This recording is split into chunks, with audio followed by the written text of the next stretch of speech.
Rex, you're with me. The wait is over. Rex never ceases to amaze. Get ready for the return of Hudson and Rex. You have to understand something before we get into Season 9. Everything that's happening right now, the low ratings, the fan backlash, the uncertainty around the show's future, all of it traces back to one decision. One single, brutal decision that the producers made when they chose to replace Johnny Reardon instead of waiting for him to recover.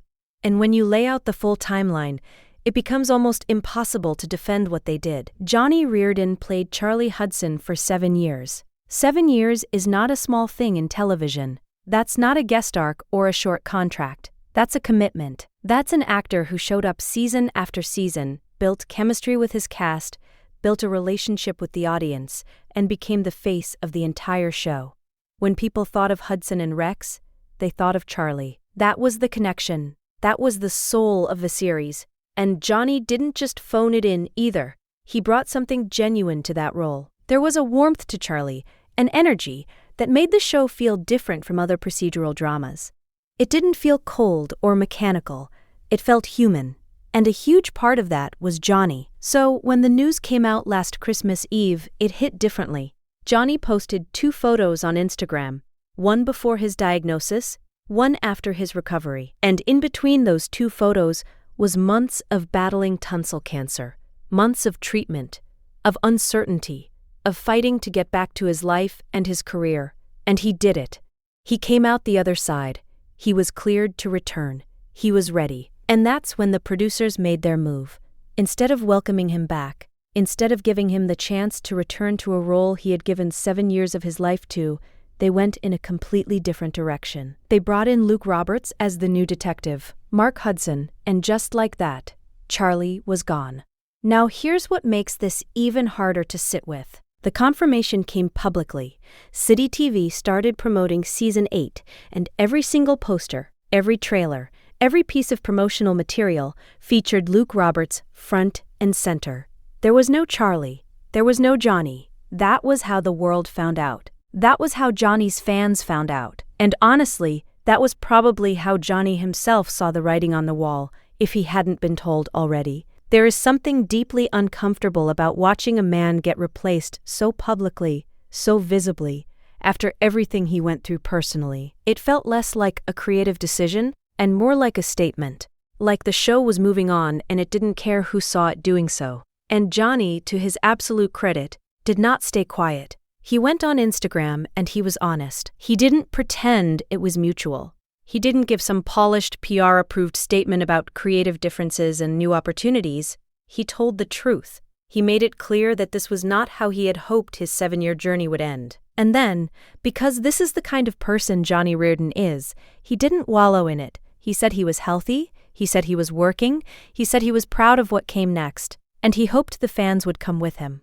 That kind of grace, that kind of honesty after being treated the way he was treated, that's what made the fans rally around him so hard. And that rally, that wave of loyalty from the audience, is exactly what started making life very difficult for Hudson and Rex going forward. Because here's the thing about fan loyalty. It doesn't disappear just because a show keeps going. It transfers. The fans who loved Charlie didn't suddenly start loving Mark Hudson because the show told them to. They showed up for Season 8 already grieving, already angry, and what they found when they got there only made things worse. The season didn't just feel different, it felt hollow. Let's be honest about something. Season 8 was not just a disappointment, it was a damage event. The kind of season that doesn't just underperform, it leaves a mark. It changes how people feel about the show permanently. And when you look at what Season 8 actually delivered, not just in terms of story, but in terms of how it treated Charlie's legacy, how it handled the transition, and how it responded to the audience's pain, it becomes very clear that the producers didn't just make one bad decision when they fired Johnny. They made a series of them, one right after another. And Season 8 is the result of all those decisions stacking up at once. The first and most unforgivable thing Season 8 did was the way it handled Charlie's absence. Now, when you replace a main character who has been with a show for 7 years, you owe the audience something. You owe them an explanation. You owe them a moment to grieve, to process, to understand what happened to the person they spent years investing in. That is the bare minimum. That is not some unreasonable fan demand. That is just basic storytelling respect. And Season 8 did not deliver that. What we got instead was vague, lazy, and frankly insulting to anyone who had actually followed Charlie's journey. He went missing. And then suddenly, without any real exploration, without any emotional weight, the show started referring to him as dead. Just like that. No details, no story, no goodbye.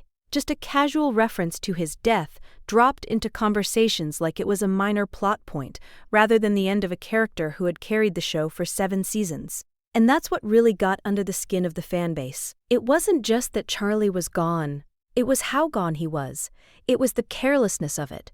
The fact that a character who had meant so much to so many people was disposed of so quickly and so quietly. There was no funeral episode. There was no real moment of mourning built into the season. But the audience wasn't going to let that go. They asked. They kept asking. And the silence from the showrunners made everything worse. Then there is the question of Luke Roberts and what the show asked him to do coming into Season 8. And look, this is not about Luke Roberts as a person or even as an actor, stepping into a role under those circumstances, replacing someone as beloved as Johnny Reardon, following a storyline that the fans were already furious about. That is an almost impossible position to be put in. No actor could have walked into that situation and come out unscathed. The deck was stacked against him before he filmed a single scene. But even putting all of that aside, even trying to evaluate Season 8 on its own terms, the character of Mark Hudson never found its footing. The chemistry wasn't there. The warmth that defined the Charlie era wasn't there. The show felt procedural in a way it hadn't before. Colder and more mechanical. Like it had lost the human thread that used to run through everything. Watching it felt like watching a cover band perform a song you love. Technically, it might all be correct, but something fundamental is missing, and you feel it in your bones the entire time. And the ratings confirmed what the fans were already saying out loud. Hudson and Rex had always been a solid performer for City TV. It had built a loyal audience over 7 seasons. That audience showed up consistently because they trusted the show. Season 8 broke that trust completely. The viewership numbers dropped in a way that was hard to ignore. The IMDb rating took a hit that became one of the most visible signals of just how badly the fanbase had turned. When you look at the reviews from that season, the pattern is painfully consistent. Fan after fan talking about how wrong the show feels now. Fan after fan expressing the same grief, the same frustration. The same sense that something irreplaceable had been thrown away carelessly. These were dedicated, long-term fans actively choosing to disengage because the show had stopped feeling like the show they had loved. And yet somehow, despite all of this, despite the low ratings and the furious fan base and the IMDb scores and the overwhelming sense that Season 8 had been a creative and commercial disaster, the show kept going. Shaftesbury, the production company behind Hudson and Rex, did not pump the brakes. They did not step back and reassess. They did not reach out to Johnny, at least not publicly. They doubled down. And the proof of that is Season 9, because Season 9 is not a rumor anymore. It is not speculation. Victoria Manson posted on Instagram confirming not only that Season 9 is happening, but that it is already wrapped filming. The crew leaked the same information independently. Season 9 exists. It is done. And now the question is not whether it will happen. The question is whether anyone will still be there to watch it. There is a specific kind of anger that builds in a fandom when they feel like they have been disrespected. It is not the kind of anger that fades after a few days. It is not the kind that gets vented on social media and then disappears when the next episode drops. It is slow. It is organized. And when it reaches a certain point, it stops being just online noise and starts having real consequences for the show it is directed at. That is exactly what happened with the Hudson and Rex fanbase after Season 8. What started as heartbreak over Johnny's firing turned into something much bigger, much louder, and much harder for the producers to ignore. And understanding that backlash, understanding where it came from, and what it became, is essential to understanding why Season 9 is walking into the most hostile environment the show has ever faced.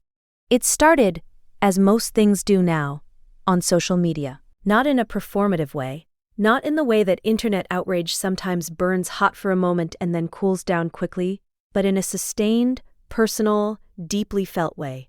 Because for a lot of these fans, Johnny's situation wasn't abstract. It touched something real. Here was a man who had gone through one of the hardest things a person can go through, who had fought his way back to health, who had every right to return to his job, and he had been denied that by people who had profited from his work for 7 years.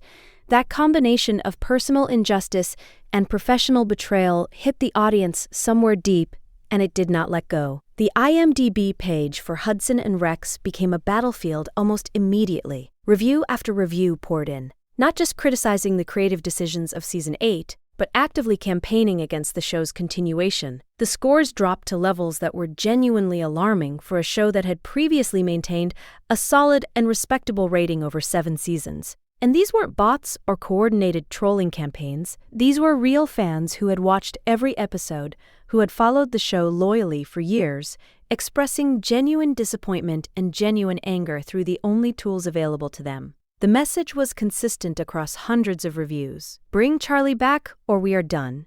And a significant portion of them had already made good on that promise by simply stopping to watch. Then there were the letters. And this is the part that really shows you how deep the feeling ran in this fan base. People actually sat down and wrote letters. Not tweets, not comments, not Instagram replies. Physical letters and organized petitions directed at the producers, at City TV, at Shaftesbury, demanding that Johnny be brought back, demanding that Charlie be given the ending he deserved.